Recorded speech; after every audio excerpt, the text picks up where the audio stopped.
Hello friends, this is Growl. In this video, I'm going to go over what it's like to heal a Guardian Druid, and most importantly, some advice for you to better understand Guardians in your groups. I've often said that learning exactly what your tank is doing will make you a better healer, increase your damage in a key, and also make you a more attractive teammate. You're more likely to get invited to groups by tanks who know that you're trying to work with them and helping them achieve their goals. So what better way to start than for me to go over my experiences healing Guardian Druid? Let's get started. The most important thing about any tank is their mitigation. You need to understand how they're reducing damage so that you can identify when they're weak and strong. Guardian Druid's primary mitigation is Iron Fur. It increases their armor for 7 seconds and stacks up with every use. The stacks don't refresh, so when bears are building them up one at a time, they also fall off one at a time 7 seconds later. Iron Fur has no cooldown, however it costs rage, so the amount of fur a bear has is limited by how much rage they can generate, and the more targets to hit, the more rage they can get. From a healer perspective, a druid with 3 or more fur should require almost no healing. 2 needs a bit, but not much. 1 is okay for light damage, but will need heavy healing against large amounts of incoming damage, and with 0 fur, your tank is going to lose a quarter of their health with every melee hit. Now we can talk about specific strengths and weaknesses of the mitigation. The biggest strength is that Iron Fur is only limited by the amount of rage you could build, so in large trash packs, a druid can maintain 100% uptime on multiple stacks of Iron Fur for the entire pull. You never have to worry about your tank going dry like you would with a warrior running out of block charges or a brewmaster running out of brews. There are 2 major downsides, however. One is that against single targets that do very heavy physical damage, it's difficult to maintain high stacks of Iron Fur. Bosses like Machimba and King's Rest or Soul Goliath and Waycrest can take more healing than other tanks because of how difficult it is to maintain more than 1 stack of fur against a single target. The other major downside is that if the tank spends all of their rage at the end of a pull, or it decays when walking from pull to pull, going into the next one, the bear is going to take large amounts of damage.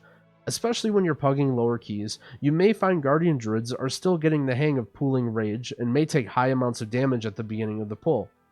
I mention this in hopes that you aren't toxic or trying to backseat them, but instead so that you can help understand what they're going through, and be ready to pump some big heals early until they can get their rage flowing again.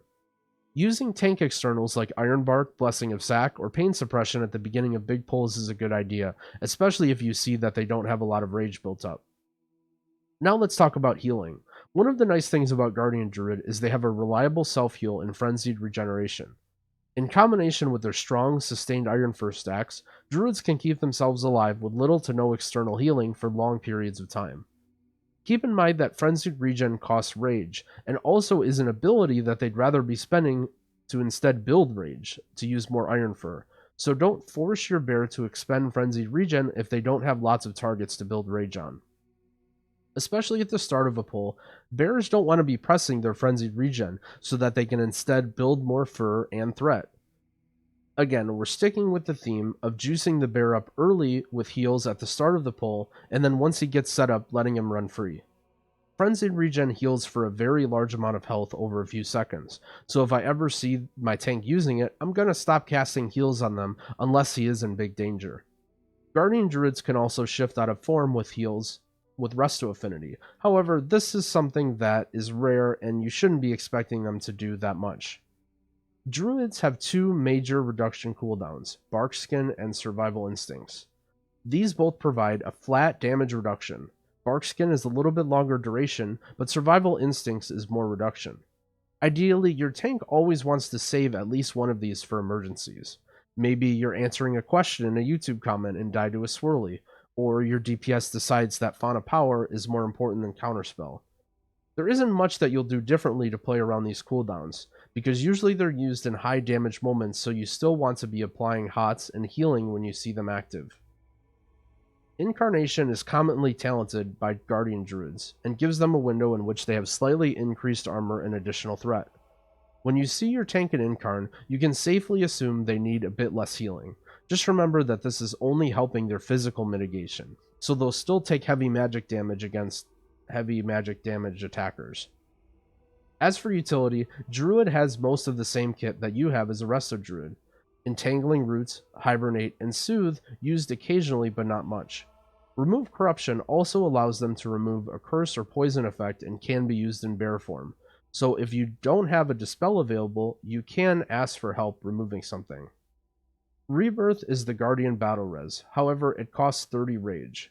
As a healer, you should always be using your Rebirth first and not expect the Guardian Druid to use theirs, since that costs them almost a full Iron Fur to use.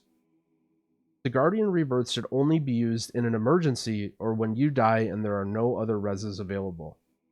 Guardian Druids also have access to Typhoon and, if talented, Ursul's Vortex.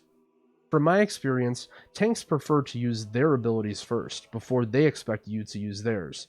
A mistake that I often make is quickly firing off my Typhoon while the Guardian is also using theirs, and we end up knocking the mobs around everywhere. Remember that tanks are trying to control the pull best they can themselves, so don't step on their toes until you see that they need it.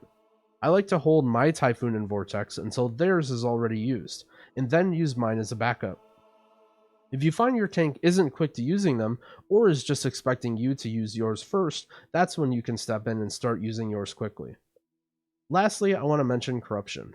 At the highest level of keys, most tanks are running high versatility stack to live the dangerous pulls at high key levels. In lower keys, however, some tanks will be choosing to use Twilight Dev or some other combination of corruptions. This could be because they value damage more, or simply because they're still gearing their character and aren't ready to spend a bunch of echoes on gear they're going to replace. How tanky your bear feels could vary depending on not only corruption, but also their gear level and skill. If your tank needs a bit of extra healing than what I outlined in this video, then give it to them. The success of the run is greatly dependent on the tank feeling comfortable so that they can execute what they need to. I want to stress again, the purpose of this video is to help you understand what they're going through so you can work with them, not against them. In summary, at the start of the pull, bears need the most healing, so give them an external like Ironbark when you can, as well as some healing as early as possible without pulling threat. Once the mobs are gathered, and they have multiple copies of Iron Fur, you shouldn't need much healing, just a hot or two unless there is heavy magic damage. Towards the end of the pull, give them a bit of extra healing in case they want to save up some rage so that they can go into the next pull with more Iron Fur. Try to let them use their mob control first before you use theirs, but be quick to battle res because your druid doesn't want to spend rage on theirs. Thanks for watching. If you found this video helpful, I'd appreciate it if you gave it a like and subscribe to my channel. If there's another tank that you'd like to see me go over, let me know in the comments. Happy keying!